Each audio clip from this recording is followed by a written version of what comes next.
Pembunuh sopir truk asal Lampung diduga kenal korban, kini diburu polisi. Insiden pembunuhan terhadap sopir truk bernama Karjiko, 45, di jalan tol, masih terus didalami pihak kepolisian. Terbaru, sebelum ditemukan tewas dengan banyak luka tusuk, ada 3 orang yang ikut menumpang dalam mobil yang dikendarai Karjiko. Bahkan, berdasarkan informasi yang diterima, seorang di antaranya merupakan rekan alias teman Karjiko, sesama sopir truk. Diketahui, terjadi insiden sopir truk bernama Karjiko, ditemukan tewas dengan 17 luka tusukan di tubuhnya pada Sabtu, tanggal 21 September tahun 2024. Karjiko ditemukan telah meregang nyawa di pinggir jalan tol KM 77 Serang, Banten. Kerabat korban, Sunari saat dikonfirmasi, mengungkapkan, jika benar ada 3 orang yang menumpang ke mobil Karjiko sebelum ditemukan tewas dengan 17 luka tusukan, Sabtu, tanggal 21 September tahun 2024.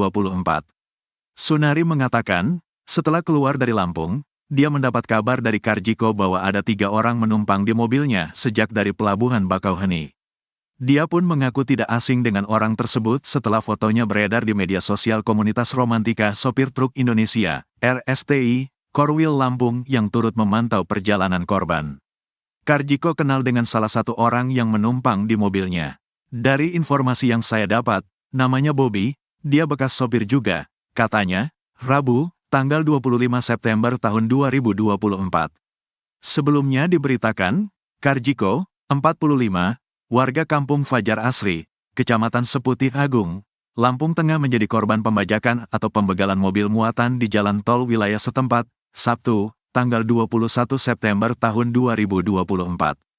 Kerabat korban, Sunari mengatakan, peristiwa diketahui saat Karjiko ditemukan polisi setempat dalam keadaan terkapar di pinggir jalan tol dalam keadaan meninggal dunia. Korban tewas dengan 17 luka tusukan di bagian dada dan perut serta punggungnya, katanya, Selasa, tanggal 24 September tahun 2024. Sunari mengatakan, Karjiko kala itu sedang mengendarai truk Fuso warna hijau plat B8640 acu dengan muatan gula seberat 38 ton.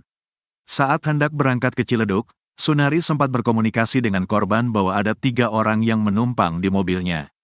Namun, setelah itu Sunari dan pihak perusahaan tempat Karjiko bekerja sempat hilang komunikasi dengannya selama 3 hari.